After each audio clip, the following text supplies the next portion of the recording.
The Jew saw them all, beat them all, and is now what he always was. All things are mortal but the Jew. All other forces pass, but he remains. What is the secret of his immortality? And we are here again, the Jew Function podcast. I'm Leo. This is Seth. Hi, and we have a great guest. Excuse me, I'm so excited. A great guest for you today. Yeah. Someone we've been trying to pin down, but this guy is all over the place. Right now is one of my best followed digital content creators. I found him actually with a friend of mine, Danny Weisfeld. Maybe he sent you a message. He's a guitar player. He sent you some tracks, I think, and you guys talked on Instagram. Yeah. We did it for a bit. Right. So Danny turned me on to him and like, man, you got to talk to this guy. He gets it. And so I started to follow him. And then one day I was like, hey, I'm coming to Israel. And I was like, wow, that's cool. and I'm like, let's meet. We tried to meet. Obviously, it was hard to, disengage him from the center of Tel Aviv, from a nice plate of hummus and all the lovely people there. But we finally pinned him down. He's Shady Shae. He's I'm sure most of you know him. He's a digital content creator. I love his curiosity, open-minded exploration. He's going beyond the headlines, beyond the slogans. He's I think he just recently crossed 1 million followers, right? Yes, about 2 months ago. Mazel tov to you as we Thank you. And he's one of the reasons why he's here, not the least, but is that he's his fascination with Israel, with the Jewish people, with the culture, with the story, with the history.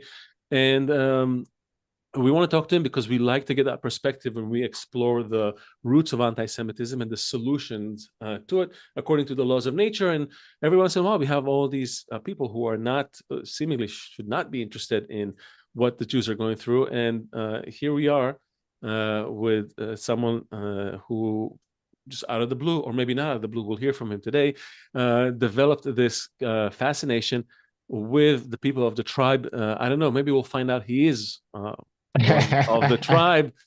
No, it's not a spoiler alert. I have no idea. We'll see.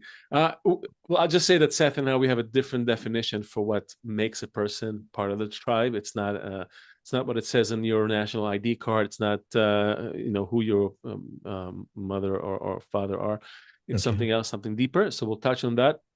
On that note, before we start, if you're watching the Jew Function for the first time, you're invited to check out the first season, first 22 episodes, where we lay out the entire story of the Jewish people and the explanation for anti-Semitism and the systemic root and solution to it.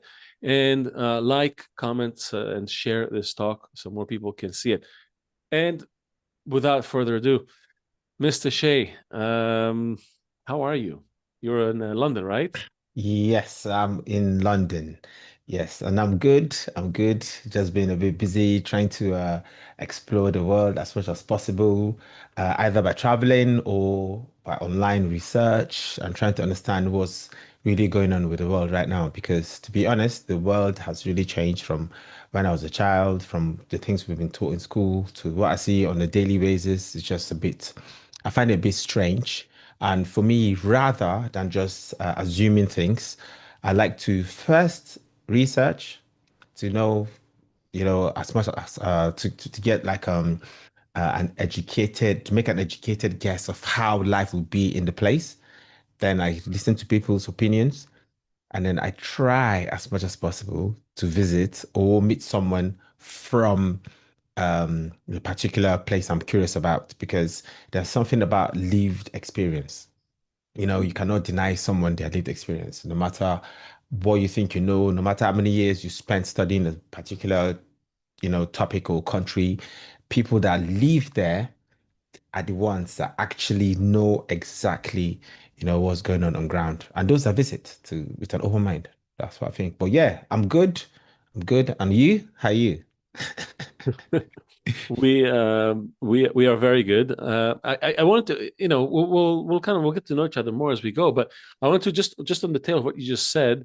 It used to be that you would when I grew up, when I was a kid, probably a little older than you, but not that much older. But when we were kids, if I Yeah. wanted to learn about a place, I'd open the encyclopedia. Remember, there was this. Everybody had these lots of these big books on the back. Some of your kids out there don't know that, but there Mm. was a thing called Uh, an Encyclopedia Britannica sometimes, yeah. and you would open it up and you read about a place and see pictures about the place. And a little later there was TV, there were nature shows, there were History Channel documentaries. You would learn about things. Then if something happened in a place, the news would report about the place. They give you a little back story about the place, and it was fairly neutral, I want to say. At some point we got to a place where you couldn't trust any of those things to tell you about a place. But Mm. what do you think happened? Why?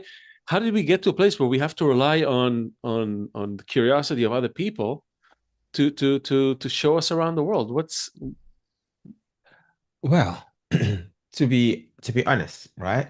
Like if I tell you that I do know, that I do have the answer, then I definitely I'm lying. Yeah, one, I'm younger than you. You have more experience than me in my belief, but also, you know, uh, I hear things, but I don't like. I'm someone that likes to ask the question why things are the way they are. For instance, if you tell me, like, for instance, let's say 1 plus 1 is 2, I'll be like, prove it to me. Why is 1 plus 1 2? It's easy. You show me one on one and count them together. I want to see why is it? Why? So if you allow me to digress a bit and come to like the more recent times, sure? um, there's been a lot that I've heard about Israel. So much I heard about Israel that got me to a point where I was wondering how things like this can be true. And I thought to myself to speak to people. I spoke to people that are not from there, people from London, and they told me so many things that I found to be preposterous. So I thought, okay, speak to an Israeli.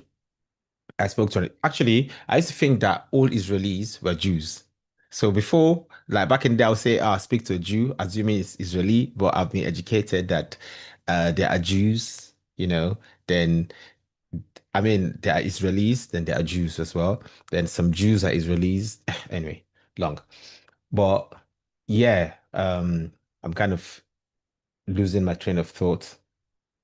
That's But okay. You're just telling us why you decide to take matters to your own hand and go explore for yourself.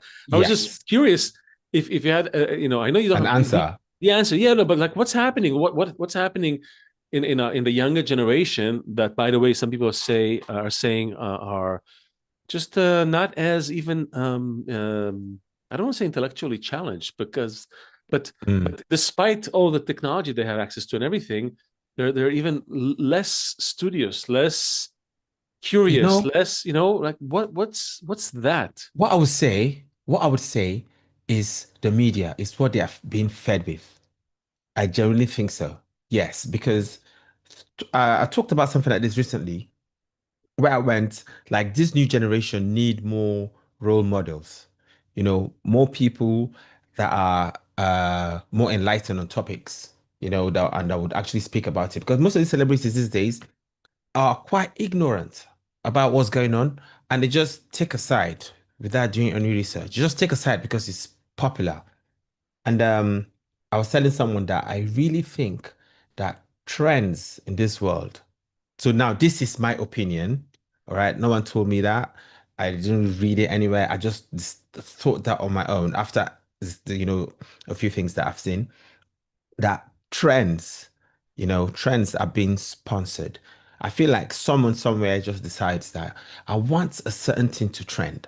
How can we get it trending? Let's get celebrities, pay them, and push this out. And then because if many celebrities do this, the younger generation will feel like, yeah, that is the right way, and they'll go. And that was just a What did summary you that I see that got to made that myself. crystallize for you? Oh, okay.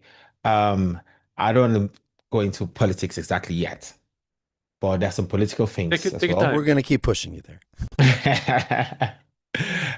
Talking about even fashion, for instance, like even fashion, if you notice, like a lot of brands, if they want to push anything out, they get a new product, they get celebrities and pay them to wear, you know, the products. I'd say all the good things they can about it.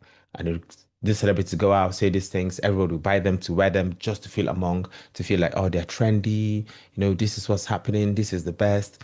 But sometimes when you compare the quality of the particular thing and the quality of something that's much cheaper, you find out that the quality of the cheaper one is much better in some cases. So I just feel like all this popular knowledge, what's going on around, that's my thoughts. Again, I'll say it's my thinking. I'm not pushing that to anyone. I just came to the conclusion on my own that I think there's some powers, some things behind pushing some things.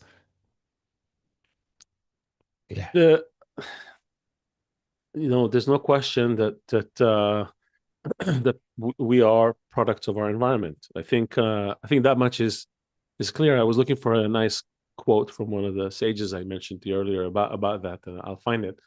But I'm curious: is this how you suddenly turned your spotlight onto Israel and the Jewish people? Is this because you started hearing all that negative, trendy, negative stuff in the media, but you start to ask questions? How did you come about? Did you have Uh, any? Are there any Jews in your family? What's the story? Why okay. that? So I must say that my family is Christian, right? So we are Christian, grew up that way, and we've heard all these beautiful things about Israel, the promised land, promised to them years and years and years ago. Jacob went somewhere, fought some angel, built, I think, an altar or something, then built a country, God changed his name to Israel, had the 12 tribes, and all of that. They went into slavery in Egypt. So I learned all of those things, right? And uh then I suddenly hear that Israel went to some country and stole the land. And I was just wondering, I was like, where did it come from? And how did it, so basically they went to steal a land. From where did it go? Where did it come from to go somewhere to steal a land? And the land they stole, where is the geographical location? Where is the land in history? And I checked and I thought, is the Bible lying to me? All of that got me really curious. I started thinking like, wait, if this is not true, like, so if it's true that they went to steal some people's land, then all the things I read about them in the Bible, then how true is that? I was just randomly thinking. Then, uh, and then I thought that, okay, maybe, just maybe there's something everybody is missing. And to be honest, I didn't really study much of history around the Middle East. So I'm not sure about, I wasn't sure of the, political history in that area. And then I decided to just do a bit of research. And then I went and that's how I learned about the British Mandate of Palestine. I went further back a little bit, to anti-Semitism before World War II, with Hitler and all of that. I went through quite a lot. I had like an epiphany, something. And after going through all that, I went and I was like, wow, there's so much misinformation that is spread abroad, and nobody is doing research. Because I had a chat with a few people here, that told me so many interesting, stories that I never heard about. And when I challenged them a little bit, they thought that a lot of them asked me if I was being paid to talk about something. And I was wondering why they would think I was being paid. And being the kind of person I am, the things I talk about are mostly factual. The reason why I say mostly is because sometimes I draw conclusions, but mostly factual. And anyone that wants to argue with me, I let them speak. Most of the time, I rarely talk. I let them speak. When they are done, I tell them to take their phone or we take a laptop and we just search. And whatever they want to talk about is right there. And case closed most of the time. But yeah, I ramble sometimes because sometimes I get start getting passionate about what I want Let to me talk ask you, about. who you're living your life. Who's starting to be talking about Israel? Right, you're in London. Where Mm. is the conversations happening that And make when? that push you to the point where you said, "Let me research this." It's not like one Um, person said something or two people said something, right? No, quite a lot. So, I've been making videos, right? I've been on YouTube since 2018. I've been making different type contents. Like, so for me, YouTube is just a place to go and just do whatever comes to my mind. I had no topic, nothing. I just go on there. And so what happened was I used to make these reaction videos around different cultures around the world. And a lot of my followers would ask me about Israel and Palestine, which side I support. And I just go, I don't want to talk about things like that. It kept on since 2018. I've been having, suggestions to talk about it over and over again. At some point, some people, felt like I was being, how should I put it?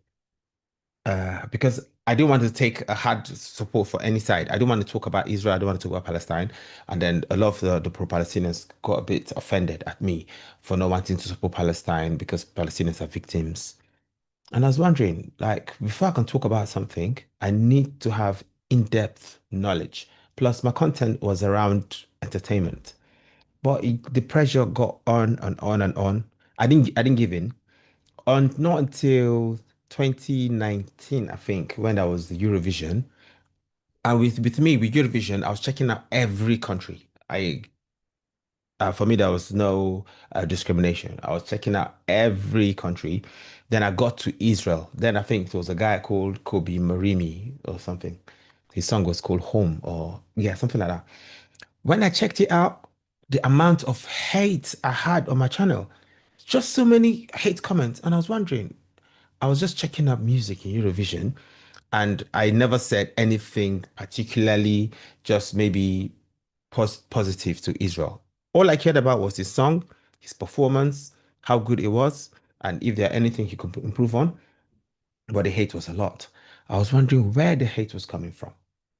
To be honest, after a while, I took the video down because I wasn't ready for any hate. I wasn't ready for any politics. Then the following year, Eurovision again, I think 2020. Was Then there there was under any was there any hatred in anything else you were doing, or just this one thing? no, nothing else. It was just that. That was the first time. Okay, normally people will go, "Oh, why am I checking out this song? This artist is bad."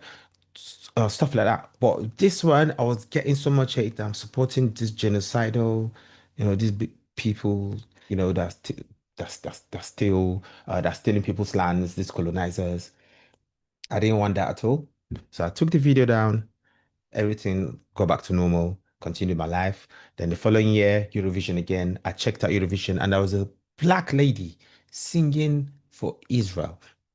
I can't remember her name right now. I think the She song was wasn't like, black. She was tan. I think she was black, but so to me, at first she was black. Is that she sang a song called Kafir Liber or something like that.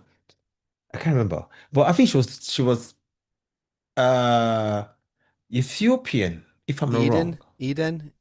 No, oh yeah, not Eden. Yeah. You're right. You're actually right. uh You're actually right.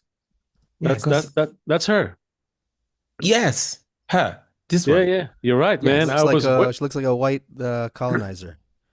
Yeah, so so I looked at that and I was wondering, like, this doesn't make sense. And people are saying, oh no, that she was paid to go perform for them. Well, I still didn't check out She Israel. was Okay. forced to perform for Israel. Taken. So uh even with that, I still wasn't curious enough because I wasn't ready for anything politics. Not until what's her name? Until recently, after the October 7th, right? Even October 7th, I still didn't check. It was when I just thought that, let me check out Eurovision again. Then I checked out, uh, what's the artist name again? The one for last year. She sang, wait, let me look it up. Eurovision 2024, Israel. I checked out her song. It It was, was another Eden, by the way, 2024. There's a different Eden. This one, oh, that was Eden Golan. Eden Golan. Yep, yeah, I checked out Eden Golan. I felt like she did really good. But for yeah. me, Yuval Raphael, her song was on a different level. Now, I'm not just talking about the performance itself. The performance was good, but then the lyrics and what it meant, because it came right after October 7th. People would, Yeah. I think like 2 years after October 7th. Yeah. She was one of the survivors from the Nova Party. And she was one of the survivors. So everybody would expect her to sing with bitterness, for the perpetrators. But I listened to the song. New day will rise. Everyone cries, don't cry no more. And when I listened to the lyrics, I thought, you know, this person must have a pure soul. You know, this person must really do. So I wasn't using her to represent the whole of Israel at that point. I just felt like there must be something really deep about her. So I thought to check her story of how she survived. I checked it out. So the hate I thought I had in 2019, yeah, I thought I had hate then compared to what I had last year, that wasn't hate. It was incredible on my Twitter, on my Instagram, on my TikTok, everywhere, even getting emails. People were angry What were they at hating you me. about? They were hating me for the fact that I liked Israel song. They said, "Why will I be liking a song of baby killers? That Israel is not a legitimate Imagine, country." imagine like, imagine it's 19, 39, and Hitler comes out with a song, and I say, "Wow, what a great song!" You can imagine people are gonna say, "How could you like a song of a baby killer?" If that's your actual perspective, Well, 39 was still too early, Seth, but maybe okay, 42. 42. Okay, so Mm. so if you actually believe that, of course you would say that, right? So it's not like people are just not informed. I mean, not just saying it for no reason. It probably means deep in their guts they believe that. That's why they're having such a reaction to you, like, right? Yeah, I actually felt so. I felt like they definitely really believed it. And I thought that, I mean, from what I've been seeing on the news and the posts, it would have been easy for me to believe it. Then I thought to look a bit deeper to see, okay, what's the truth behind this? And when I checked everything from the very beginning, I knew that Israel were attacked. And after being attacked, it's just normal for anyone to want to defend themselves. It's just very normal. So, what the analogy I used was, imagine maybe I was home. Maybe let's say I live in a duplex. I'm upstairs. Somebody comes in, takes my family from downstairs to some, I don't know, some other house. I come downstairs. I find out that someone's taking my family. I'll get my allies, my brothers, my cousins, whoever I can. We'll go over to this person and get my people back. I said, normally speaking, that's what I'm gonna do. And if I go to get my people back, they don't want to give me my family back. Well, they're gonna pay. They will definitely have to. Nothing is gonna happen. I mean, I'm not gonna leave there except it's like over my dead body before I will let go. But if I still have breath or something, I must get my family back. So that was the analogy I used, that Israel just had to get their people back. They were defending themselves. That was my opinion. But Then I I'm said it. sorry, just to interject. I mean, you following a very logical train of thought, and in fact, people did it. They were like, imagine this would happen in America. If you scale it to America, it's like One someone week, invaded from the Mexican border into one Texas, week. killed 100,000 people, took 30,000 hostages. But like they did the numbers, right? The ratio. It was Yeah, like, what would you do? And they're like, oh, they'll bomb them out of the off the that's earth, or it. whatever, right? But and yet, people's opinion of Israel is very different. It's like anywhere else in the world, the reaction Mm-hmm. is rational. Or Mm-hmm. around, Look at Iran today. There is even no reaction. I mean, No there's reaction. people being yeah, killed in the streets of Iran, and the college campuses are silent. No reaction. Iran Absolutely. Iran has killed more people in the last couple of weeks than all the Jews who died in terror attacks in the last 150 years, minus the Holocaust. No. Yeah. Yeah, No absolute way. yeah. Yeah. Wow. You see? And no one's talking about it. Greta is not saying anything. Cenk Uygur is not talking. And it's just alarming. Like, why? Why do you get to pick Why? and That's why choose? you're here. Why? Yeah. Like all this picking and choosing. Now, for me, my summary will be that I won't say there's someone, but I believe there's just, there's maybe organizations or I don't know, there's an agenda, there's a plan somewhere, some strings are being pulled, you know, logically speaking. All right, logically speaking, that's what I think. And no one's told me that. Just logically speaking, just doesn't make sense because the double standards is just too glaring, just too, you know, too in our eyes. All right. Yeah. So doesn't absolutely make any So, sense to me. so why? Enlighten I us. wish. I hope you have an answer. You tell me. If I had all the answers, I'll tell you everything. we have an answer. I mean, that's what we're trying to explore here on the Jew function is exactly this, right? Like, not only why is there anti-Semitism, but which, by the way, is a terrible name for anti-Semitism because any ism is is a type of ideology, and anti-ism is going against the ideology, right? Anti-capitalism, anti-communism, but Semitism is not an ideology; it's simply a certain ethnological group, and even that is not accurately describing Jews. So it's a bad word. So put that aside. I think it's anti-Jew. Okay, when you say, "Oh, we're against the Zionists," no, you're against the Jews. You can't even tell who's a Zionist and who's a Jew. So stop with the bullcrap, right? It's you don't like Jews. Now we are not only looking at why this hate exists, but we're trying to track it over time to see if there are things that would clue us into when does it rise, because it seems like it never goes away. Maybe it becomes dormant and then it kind of comes back again, right? And goes dormant and comes back again. And like, so is there something that can give us a clue as to why this thing never leaves? And so when we were looking for it, everybody can, by the way, who's joining in, can tune into that first season and you'll hear a longer explanation.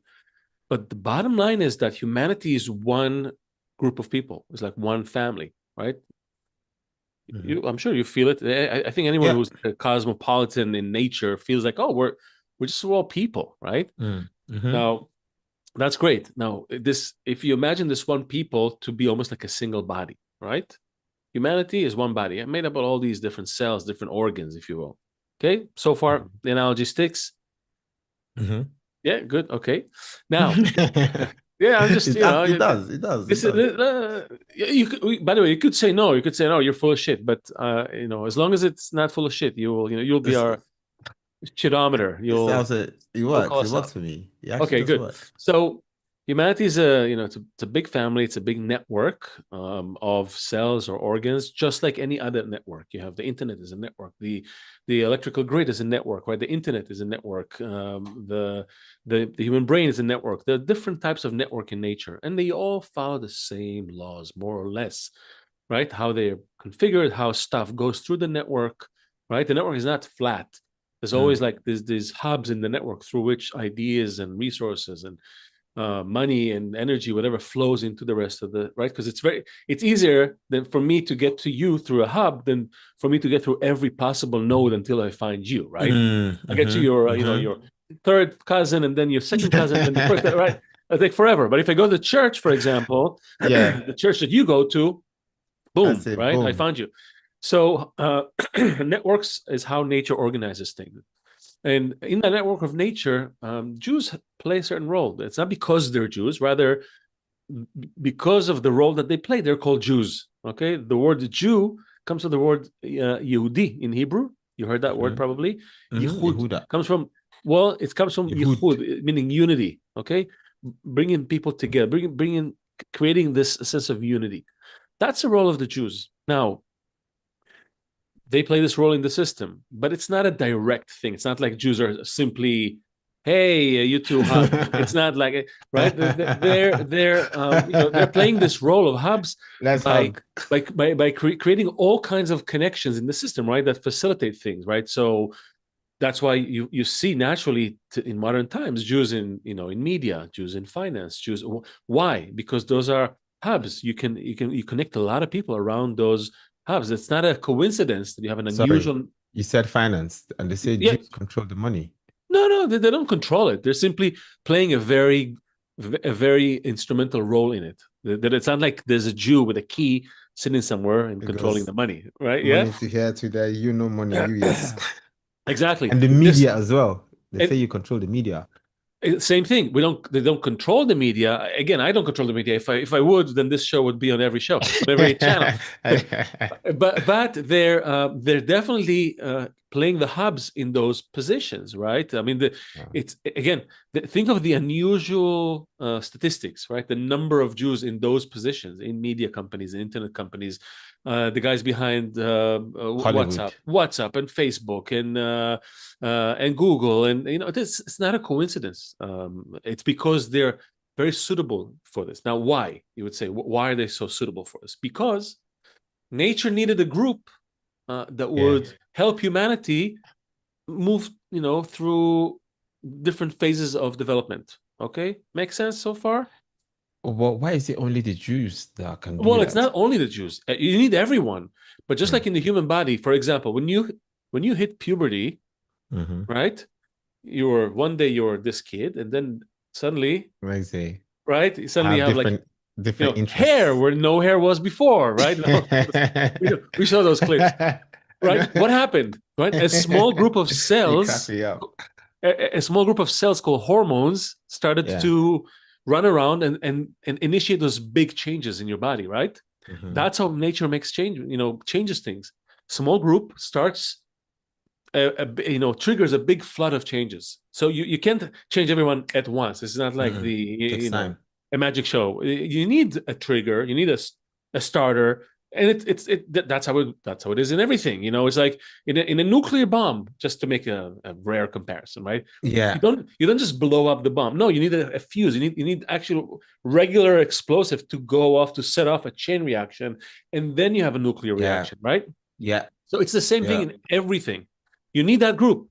Even in an apple tree, in building a car, in making a phone, like everything is a sequential process. So in order to get the entire population of humanity to a place where everybody is brothers who lives together in harmony and love. Whoa, you're already jumping.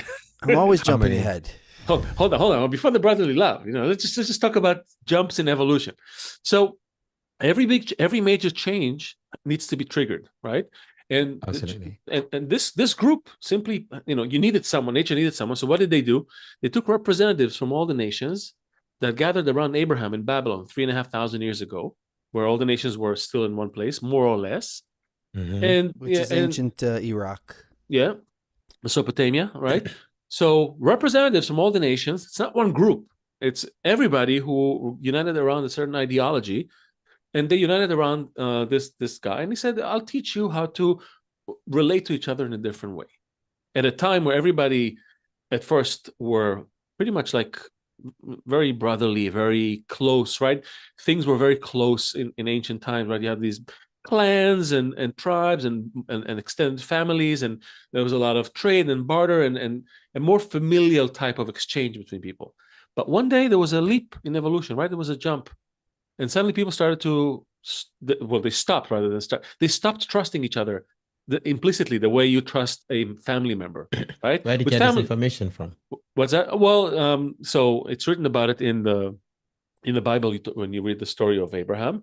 But then you have historians who write about it. And you have Maimonides, who was a Jewish scholar who wrote about Abraham. And you have a lot of those. Josephus Flavius. Yeah, Josephus Flavius. You have like I said, the good thing about the Jews is that you have an uninterrupted chain of history that's fully documented. It's one of the only people, they documented the genocides and the successes and everything, So this was very good. So yeah. So Abraham, who was a local priest, he looked at nature. He saw what's happening. He saw that nature advances by taking two opposite things and somehow making them connect. Okay, and that's why you need the two extremes. You need the plus and the minus in order to create something, right? But you need a load in the middle, right? Like a lamp, right? A resistance, something. You're into electricity. You have a I started be of engineering. Yeah. Okay, there you go. So if you just took plus and minus together, you get a short circuit, right? Yeah. But if you put something in the middle, a load, Like with something the that light as can, A well. a refrigerator, an resistance, air conditioner, a light. anything. Suddenly you can create something out of this, Yeah, get the these two voltage. extremes, right? Yeah. Same thing with humanity. If you just take two people who, a Republican and a liberal, two people who hate each other, you just They put say them together in the liberals. same room, they're gonna kill each other, right? But Liberals, but yeah. have them unite around a shared goal. Suddenly something new is happening. A good example, less extreme, is marriage, right? You take a man and a woman, two extreme opposites, and also they're egoists on top of that, and you put them together and you say, okay, now make it work. Well, the first Babies. year you kind of love each other, the hormones, everything, but then after a while you're like, wait a second, what am I doing with this asshole? There's just Goodbye. right? Because if there's a kid, then okay, let's stay together for the child. If there's a business, let's stay together for the business. But most people are not taught how to stay together without that third point, which is very material, corporeal. You need a higher third point, something, a higher ideal. We call this ideal love. Okay, where you can call it the creator, you can call it God, Allah. It doesn't matter. It's a force. It's a positive force in nature. It's a higher positive force where these things reconcile. And so Jews were taught this thing from early days, and they were on an accelerated pathway of history to continue to grow their ego and rise above it. All the stories that you talked about in the Bible in the beginning, they all talk about internal change in a person. They're not talking about history and geography. They're talking about changes in a person. And the Jews were the ones who were poised to at first advance a little faster than everyone else, and then at some point to disperse among all the nations and slowly bring everyone up to speed, as it were. Now the question is, what does it mean up to speed? Human evolution, the first few thousand years, egoistic, right? The bigger the ego, the higher you get, right? The CEOs, the presidents, the people in power are the biggest egoists. They're not the biggest altruists. You'd agree, right? I'm following. Yeah. Well, again, it's a very interesting story. Yeah, it is a very interesting story. Their ego was the driving engine of humanity. So nature rewarded big egos. And so you have wars and clashes and hostile takeovers and all those things. Yes. They generally help to evolve humanity. We find medication, we find technology, all through this friction. But at some point in time, nature shifted, upgraded the software. Now it's no longer egoism. Now it's altruism. Even bacteria knows this. If you research mold, you see that mold also starts with separate cells that fight over resources, but at some point they go like, oh, screw that, let's just work together. And they become this master organism that suddenly thinks and feels like the entire organism, right? And humanity needs to rise to that occasion as well. How will that happen? You need a catalyst. You need someone to ignite this process. Yeah, start the engines. Who is that person? Persons? Your people. The Jews. And now, that still doesn't explain anti-Semitism, except if you consider that Jews are not doing this, and rather we're still embroiled in the same games as the rest of humanity. We're effectively holding humanity back unconsciously. If humans, Jews don't know it, and humanity doesn't know it. But everybody's angry about the Jews all the time in different ways. Today it's this, tomorrow it's that. It's they killed Christ. Oh, they did this. They're revolutionaries. They're communists. They're capitalists. They control the media. They control them. Yeah. I have this angst. The world is like a angry kid that needs to become a teenager, and the hormones are not kicking in to make the change. So I'm left with all this pent up energy. I don't know where to take it out. Who will I direct it to? It doesn't make sense. It's irrational. Facts don't matter because that person is standing on my oxygen line. That's the story.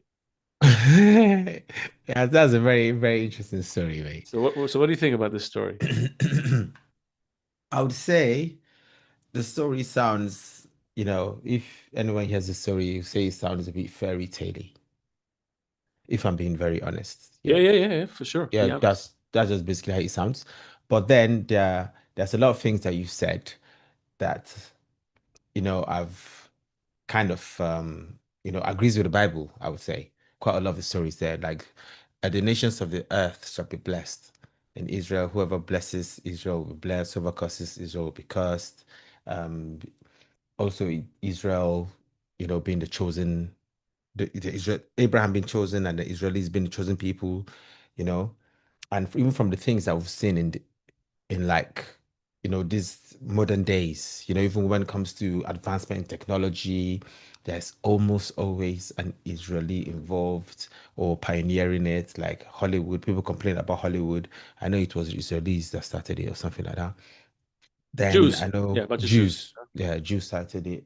Then about was it the Black Death? I can't remember. There was a time when Jews were kicked out of the of England, but then they said they were kicked out because everybody else was dying, but the Jews were not dying. So they Right. called them the witches and wizards. They ascribe that to excessive hand washing and hygiene. Hy- Yeah, Um, hygiene because it was but spreading. Yeah. yeah, So yeah, I've heard so many things about Israel that just makes it sound like, you know, it's a fairy tale. But then sometimes it's just hard to explain these to people.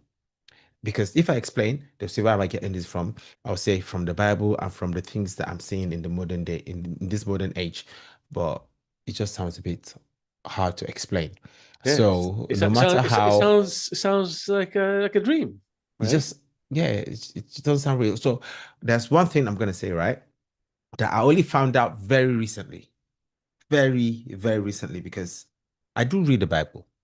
I think I've read the Bible back to back. I can't remember how many times, growing up as a child. Um, there's a verse in the Bible, I can't remember exactly where, but it says, no arrow that flies by day, no is it weapon by night shall is it shall wait, give me a moment, let me find it. Where it says, no weapon, uh I'm just gonna search for the Bible verse. Sure, sure. Is this from the Bible, from Psalms? I think it's from Psalms. Psalms or From, Song of from book Songs? from book of Psalms 9 says, uh Read it. I found it. I think I found it here. Okay, accept it. No arrow that flies by day. No, that flies by night. And now this was one topic that myself and my sister actually talked about. We had to talk about it. So Psalm 91, I think it was Psalm 91. You will not fear the terror by night, nor the arrow that flies by day, nor the pestilence that stalks in the darkness, nor the plague that destroys at midday. 1,000 shall fall at your side, 10,000 at your right hand side, but it will not come near you. With your eyes you behold and see the punishment of the wicked. And there was a part that says, the Lord shall surround the whole of Israel round about. As I was talking to my sister, we just mentioned the Iron Dome because we all assumed it was a spiritual thing. We said it could be literal as well because we're just talking about all the technological advancement in Israel. We're talking about ways, talking about is it the pill cam? Is it? Yeah, yeah, yeah, yeah. Yeah, then we're Yeah, well, talking you want a about list? There's a whole list. I mean, we need two podcasts to go over the list of things. yeah, there's the drip irrigation. Someone argued somewhere that the land where Israel are now was occupied by the Palestinians. Then there was a lot of malaria, a lot of there were swamps, and they couldn't live there, so they left the land. Then Right. the Israelis went to that land, and then they fixed the land. They made the land, Okay, prosperous. I'll Then the give you a small Palestinians correction to came that. back. They didn't just leave the land; they sold the malaria infested land to the Jews, hoping they will just kill them off. But the Jews, Oh yeah, they dried the swamps and drove away the yeah, malaria. because that was the story I heard. Like this story, I only heard it. I think last week there was someone that was saying the story on Twitter, and I thought, me in my mind, then I thought that so they left the land, there was no one there because they were dying. Then some people went there, they fixed up the land, and now the real owners came back to the land because now the land is fine. I didn't even say nothing. I just looked. I was like, oh, okay, one of those things.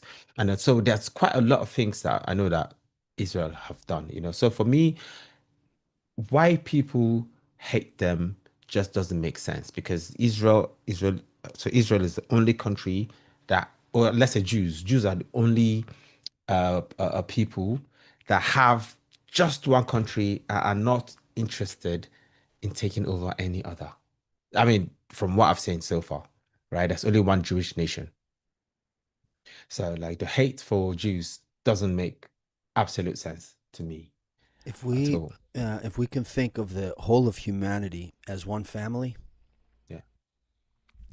and we can think, you mentioned the woman who was that Eurovision winner who was a black girl. So Yes. yeah, so you have in this Jewish family, you have black girls and white girls and fat girls and skinny girls and redhead girls and every kind. Mm. You have Jews from Iran, Iraq. I mean, who ended up, they're all one tribe originally, but they ended up in parts of Asia, in South Africa, in South America, on all the continents. So when you walk, so your experience in Israel, I'm sure you saw that it It's doesn't look like you're walking through Indiana or Iowa, where everybody might look similar in some town in the Midwest. What was your experience when you looked around over there? To be honest, when I went to Israel, I had to check to be sure I was in the correct country, because the amount of people I saw, I was like, what? I s To be honest, if I hadn't been there, like if my 2 feet didn't touch the ground and I didn't smell the air and hear people speaking actual Hebrew, I wouldn't have believed it at all. How did people welcome you? What was your experience when you met people there?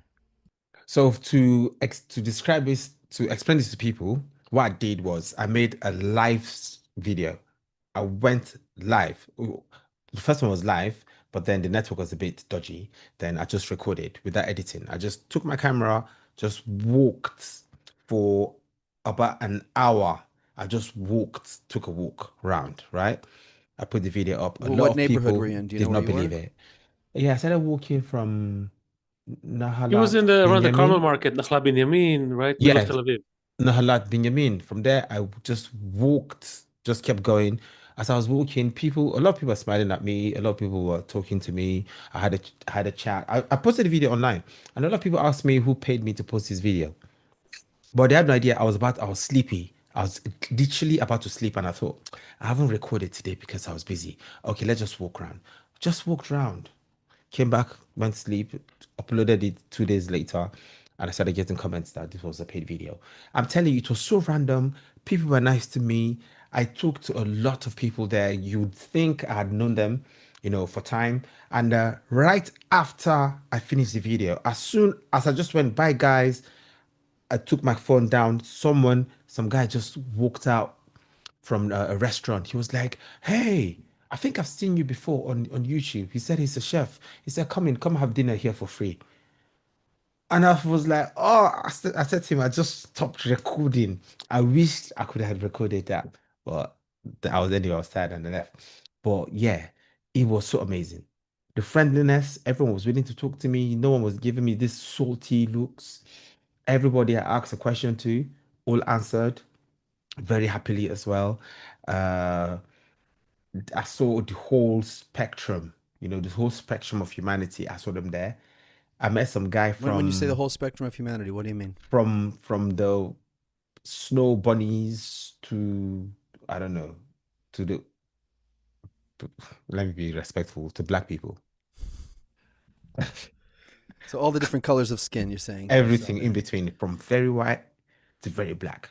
Now, when I Yeah. say black, I'm talking about real black, like pitch black, Nubian type black. It was like a street black. I saw this guy. I went to chat to him, like for real. I spoke to him. I couldn't record because I was at the conference then. I spoke to him. I asked him where he was from. He said he was from, I think it was Sudan. He was from one of these. Maybe Eritrea. No, not Eritrea. I met Eritreans. I met Ethiopians. I met South Africans. I met Nigerians. I met Malawians. Malawi. That was the first time I'm meeting someone from Malawi. I'd never met someone from Malawi before. I met Ghanaians as well. So me and this guy were talking. He said to me he was from Sudan. I was like, Ah, I said, are you Israeli? He said, no, no, no, no, no, no, no, no. He said he's Muslim. I said, oh, okay. I said, what are you doing here? He said, no, he said he's been here for about 15 years. I was like, oh, I said, why? I said, do you, live here now? He was like, oh, he said he goes back to his country maybe once every couple of years. He said he lives here, that, oh, he loves it here. That, oh, it's so very nice, so very nice. I was like, and you're from Sudan? He said, yeah, from Sudan. Sudan. I said, very nice, very nice. His English was a bit poorly. I mean, mine is not as great, but yeah. So he left. And then I met another guy that said similar things. Then another guy, I met quite a lot, that are from Muslim countries that live there. Oh, there was a guy I spoke to online as well on Omegle. He's Palestinian. I have the video online actually on my YouTube. He said he's Palestinian. So I asked him where he's from. He said he was born and bred in Israel. He's Palestinian and everything. I was like, oh, okay. Then I said to him, why is he in Israel? I said, aren't they racist people, all these colonizers? I said, why are you saying colonizers? He said to me, huh? He said, no, no, no, no, no, no, no, no. He said, I'm confused. I said, no, bro. I said, I've read the news, everything. I said, they are not very nice people. They are vile. Isn't it dangerous for even for a black person to go to Israel? He said, where have I heard this news from? He said, bro, I'm from Palestine. My dad, my mom, Palestine, but I live Israel. Israel, amazing. He said they want peace. Peace, but anyway, he said he can't talk. He said, bro, nice talking to you, bro. And he went off. I was like, wow. So with this experience, I realized this was what solidified, that my what do we call it? It's escaping me. But let's say my opinion, I should say, my opinion of always making sure I research whatever I hear. I take everything with a pinch of salt. I heard so much about Israel when I was a kid. I had so much positive things about Israel because I was a Christian. I mean, I am a Christian anyway. So many good things. Then growing up, I had so much negativity, so much bad PR about Israel. But then I thought, because my dad was a really staunch Christian, I thought, even if it's only for my dad's sake, I'm gonna go to this country for myself to see. If they're racist to me, I'm pulling out my camera straight away. If they're nice to me, I'm pulling out my camera. Whatever it is, I'm pulling out my camera. I went. I was just so more than impressed. Came back here, told a lot of my friends that, to be honest, they should come. And I have some friends here that are really, really interested to go, even Muslims that want to go, you know, just because they've heard so much about it. Some Moroccans, they want to go. They're like, wow, really? They said they watch my videos and they've seen my experience. And, they said it doesn't just make sense to them as well. Shady, you've been to a lot of places. You've seen many perspectives. Do you have like a vision for what humanity could be if we get this experiment right? If we as people can work this out, like what's the best case scenario for us? Have you heard that there's a story in the Bible? I don't know if it was very positive. Have you heard of Nimrod, where they tried to build a tower? The Yeah. Tower of, That's the yeah. time of Abraham. That's exactly that. Oh, was it? That's where Yeah. Abraham gathered all of those people, and eventually they left Babylon. But that was Nimrod. Nimrod said everybody should, we should all go our separate ways. It's not working out. Too much, the friction. And Abraham said, no, no, no. The friction is an invitation from nature to rise above it. So everybody left except for a few thousand people that gathered around Abraham, the Jewish people, the future Jewish Okay. people. But that was where, because the story that I heard of was that all nations had one language and one purpose. And they thought that they wanted to build a tower to reach God because of their unity. Anyway, what I feel, really strongly believe, like you said, I really believe that we're all one family, one big family. And if we could put our differences aside, we can achieve so many great things, so much greatness. That's what I really believe. This is incredible. So, how do you take 7 billion people or 7.5 billion people and convince them to do that? Now, One That is a, YouTube channel at a time. No. that So, is that's $1 million question. I'm sure if I have so the answer, I'll be hired by Elon. Well, you have a okay. million followers. You just need 700, million or whatever. 7,999,000,000 to go. That's it. And that's this one step. this Jew function, the function of the Jew, and by the way, I'm not so sure that you're not part of this tribe, somehow, because there was a point, and you'll also read this if you read Josephus and back there, that there was 12 tribes in Israel. Yeah. Okay, and after and they were living in the land of Israel. When the Babylonians destroyed their temple in Jerusalem, 10 of those tribes were sent out into exile. So what we know of today as the Jews, all of the Jews that we know of today are made up of primarily 2 of the 12 tribes, which means that 10 of the 12 tribes are still scattered and nobody knows who they are. They Millions don't of know who they people. are. We have an idea of who some of them are, but so there's 10 of the 12 tribes are out there, Jews who don't know that they're Jews. Okay? The question here is, how does 7 billion people agree that they want to live as brothers, as one family, in harmony?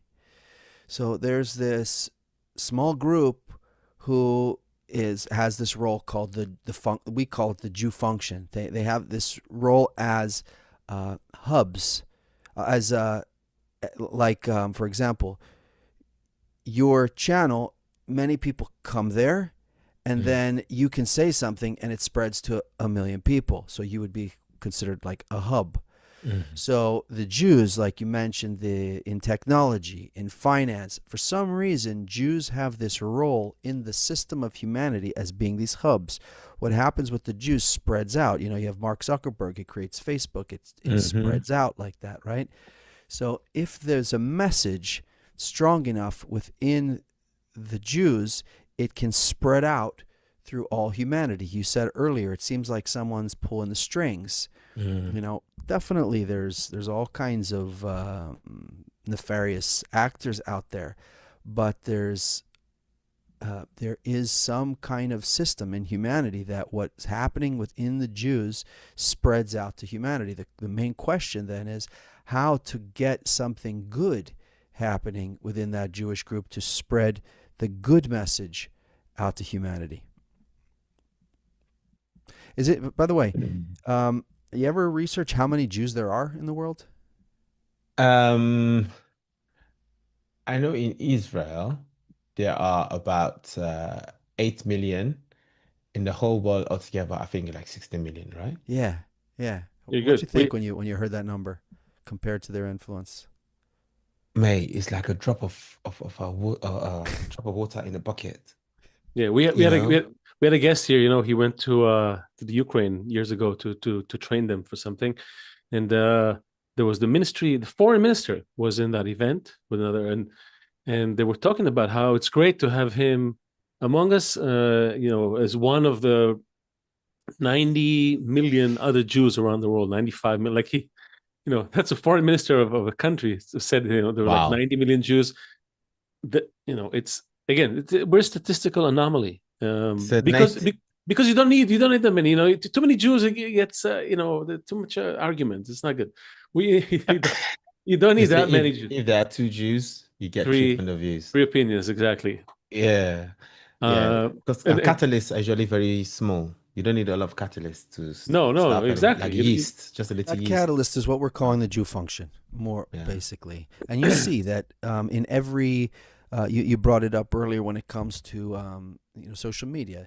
You have one celebrity who promotes a brand, or a few celebrities promote a brand, and then 1 million people buy the product. Yeah, So absolutely. it's the same kind of thing. Now the product is, and I see like people who just, no matter what we talk about in the chat, they want to talk crap about it. It's no matter what we say, they're going to do that. But at the end of the day, how do we bring unity to humanity, and we understand it's going to be a process.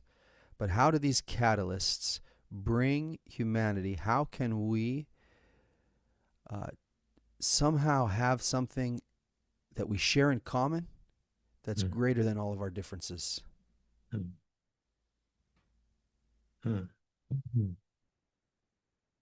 If you have the answer, I'm very willing to listen. I wish I knew. I wish I knew. It's really tough because to get let's say in a country now, right?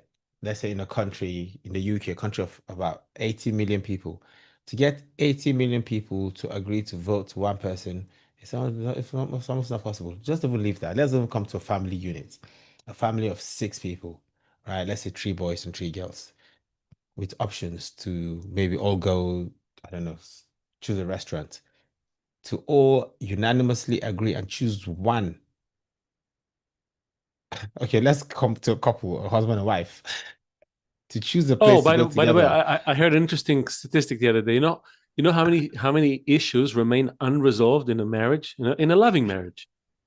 I mean, What percentage of issues remain unresolved in a loving marriage? loving marriage, 70. 70%. Yeah. Man, 69% is the number. Ah, close.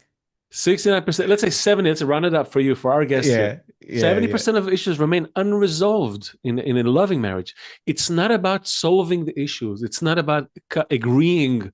It's not about coming to a consensus. We're not seeking uniformity. We're seeking unity. That's a totally different thing. In fact, you can also, what's incredible is then you have an amazing tapestry, like all the foods, like in all these places you visit, all the flavors. We don't want everyone to just be vanilla. Let's all just agree on this, but everyone stay in all of your unique qualities, with all your unique likes and desires, but somehow above all of that, let's agree. Well, that's a problem. It sounds super naive. No. Hold on. Seth, Shady, he's a food guy. He's a foodie. Listen. I'm listening. Use food. No, you're not a food. You're a foodie. When you make a salad, right? You cut all these vegetables, tomato, cucumbers, peppers, whatever it is, onion, right? You put them together. And then what do? You put some salt, right? So yeah, the salt of the earth. Salt and a tiny bit of lemon juice and some olive oil. What happens? The salt starts to break them down a little bit, right? Not too much. They still retain who they are. Tomato is a tomato and a pepper is a pepper. But together, when you take a bite, that's already a salad. This is not a spoon of a spoonful of tomato, cucumber, and pepper. It's a salad. It's a new quality that exists while all the pieces retain their uniqueness. That's what we're talking about, and that's why it's so hard for people to grasp it, because people are like, oh, either you agree with me or you disagree with me. Are you with me or against me? And we're saying no. We need your opinion, and it's okay that it's totally opposite ours, but we need to love each other above it. Let's find a way to do that. That's the role that's missing from the world today. That's the only thing missing from the world today. You have everything, all the resources. You have medicine, technology, food. You can feed and clothe and shelter the entire planet. What's preventing us? Human egoism. My opinion. I will show you the right way. All that stuff's got to go away. We got to start from the bottom. Gradually covering everything with love between us. That's the role that's missing. You've just basically described my kind of personality. Just basically defined it with what you just said right now. Because for me, it's about it's not about my own point of view. I've got my point of view. Everyone's got a point of view. But what is beneficial to the whole lot? Yes, I know what I want. You know what you want. But we come together and decide. I might feel I have a really good opinion, or like a really good idea, and then you come with your idea, and we just check it out. And we're like, okay, wow, actually, I like your idea more. And you can be like, oh, I like this in your idea. I like this in your idea.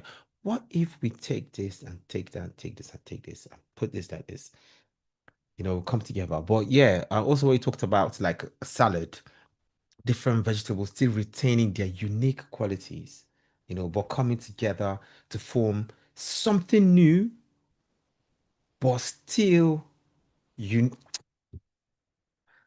no, that one That was I that's have to not use me. that. That was I a have to use Jewish that. sage. That was a Oh, Jewish was that sage. a Jewish sage? Of That course. is amazing. And I'll tell you this: the salt is very important here. The salt, because Yeah.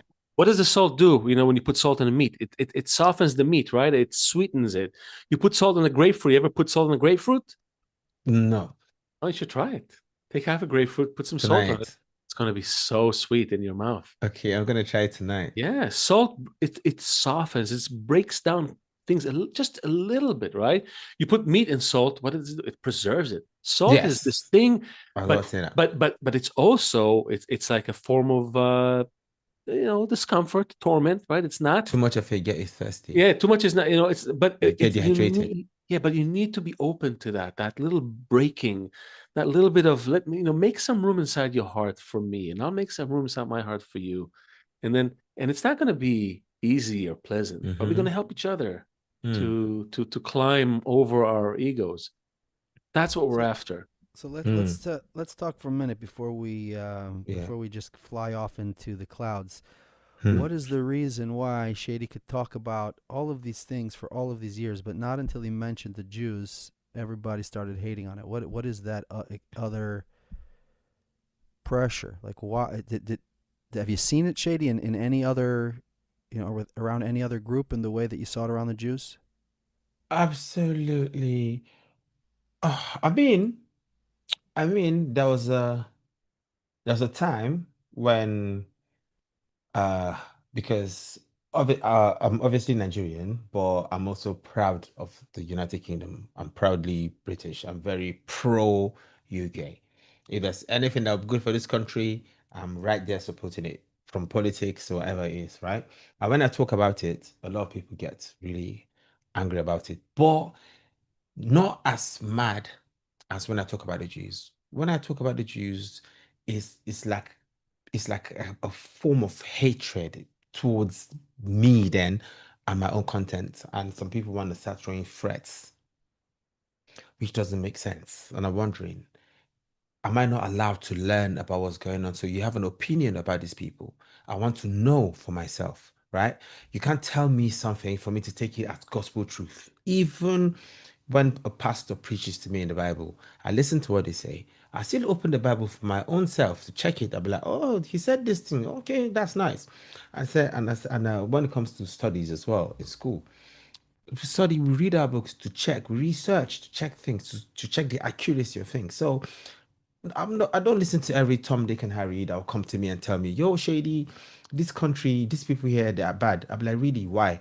And then you go, just take it from me, they are bad. I'm like, but why? They know, they just are bad. They stole this. I said, they stole this. Why did they steal it? They'll be like, well, I'll be like, okay, let's research it and check it. And research it, I'll be like, bro, you told me they stole it, but look at this. You'd be like, oh yeah, my parents told me that he stole it. Some people actually told me that their big brother mentioned it. Then one said it was someone that said it to them, and I said, "Did you research for yourself? Research." I I don't think think. we're probably not going to be able to get everybody to research, right? You're serving, or you have to do the work on behalf of a million people, right? Because like all those people said, I just heard it and I believe it. That's what's going to happen. Everyone's just going to hear it and believe it, but they have to hear something good and believe it. And enough of hearing all of the bullshit and believing it. We need messengers, prophets. We need influencers, We need people with shadies. knowledge, We need more shadies. more people with brain Or that we can need actually more of talk. Shady. Yeah, no, we need more heart, man. We need more heart. That's Yeah, what's honestly, we do. We do. because I'll tell you, Seth and I were seeing this. We're bringing a lot of people here. A lot of them are experts in their field, and at the end of the day, the only way we can connect with them is not around what they know. It's about how they feel. That's the thing that people need the most right now. People have less patience today for facts. They don't have the discipline for it. They were not even sometimes trained to look for facts and to critically think about things. And we can argue about it. We can say, "Oh, it's dumb," but that's the reality we live in. And I think people also have started, have learned not to trust facts. What they do trust is how they feel, which is why they are willing to join a murderous terror organization, for example, because it makes them feel alive and belonging to something big and feeling some brotherhood in a place where they're alienated. I don't know how I'm going to find a wife and get married and save up money. The system is broken. I can't do anything. I need something to give me certainty and security. So let's join this group. Oh, okay, that whatever. Yes, yeah, let's do it. Brotherly something, right? We need to give them an alternative, a different vision for the world that doesn't involve beheading people, but that involves loving people. That's all. You need to behead one thing, and that is your own snake, your own egoism. That's the only thing that you need that needs beheading. Everything else, it needs loving. And it sounds kind of like, it sounds like a fairy tale, as you said in the beginning, but it's not a fairy tale. This is backed by a lot of, again, thousands of years of history, network science, and words of Jewish sages that have been talking about this particular action that needs to happen, and it needs to happen now. We are living in the last generation, as we're called sometimes by Kabbalists, Jewish sages. They talked about the last generation because we're the last generation where that ego is still playing a dominant role. Yeah. We are the ones who have to rise above it, help each other. So, from everything that you've said about what you call it again, you said, was it that the network nodes? What do you call that? Yeah, again? The hubs and nodes. Yeah, the hubs like that. I said, for my thinking now is a way for us to get like a solution or something that might help is if we can get all these like influencers with massive following, even if it's not even massive following, a few hundreds to thousands to come together. Excuse me, pardon me, to come together, all right, where especially the open-minded ones, and talk about this topic. Just put the topic there and make sure you have facts around everything, and then let them just talk about it and just speak what they think they know, basically, and allow people to just have an open discussion. I think that is going to be a really good way, because you have lots of people watching, you have lots of people on the opposite side watching, saying no, ha ha ha, now they're going to get these people, and then when the facts come out, they start thinking, wait, hold on a minute, I always thought this.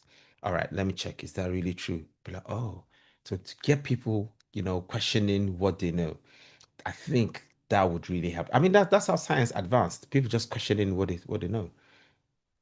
We are 100% behind you, Shady. Yeah. Let's bring them together. Let's do something. Let's change the world. You're already changing the world. We're just giving you one more task. That's do my best. Do my best on the daily. No, man, you're such a beacon of light. It's a pleasure. I think I'm from the tribe of Judah. It's possible. The tribe of Judah is. I put something in the chat. I'll explain what it is in a second. Okay. Tribe of Judah is. You know what the symbol of. I'll tell you a very quick story before we wrap. You heard about Samson, right? Samson, yeah. Everybody knows the Samson, right? He was long hair. Yeah, long hair. It was strong. Yeah, dreadlocks. It was powerful. He brought the house down on all the Philistines, and all that. Yeah, but people don't know the backstory of it. The backstory is that his mother was from the tribe of Dan, and his father was from the tribe of Judea. And you know what are the symbols? What is the symbol of the tribe of Judea? Lion. What is the symbol of Dan? I don't know. Horn. A snake. Snake, yes. So the most individual animal. Are you serious? And the most pack, like a magnanimous, pack-driven animal, right? Those are the two ends, right? When Israel left Egypt, the Judea walked in the front, Dan walked in the back. But you need both of them. And by the way, tribe of Dan is Tel Aviv, right? Is the Dan metropolitan. most individual people, strong individuality, strong, all that. And you go Judea, those are people that are more about the nation, nationalism, all of that. You need both. For that maximum strength, you need both. It's not one or the other. It's not all just conform. It's not all, each one do whatever you think you want to do.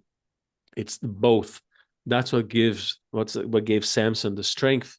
And also what people don't remember is that after he died, everybody remembers the story that he killed himself with the thing. No, he became the first dead hostage in Gaza.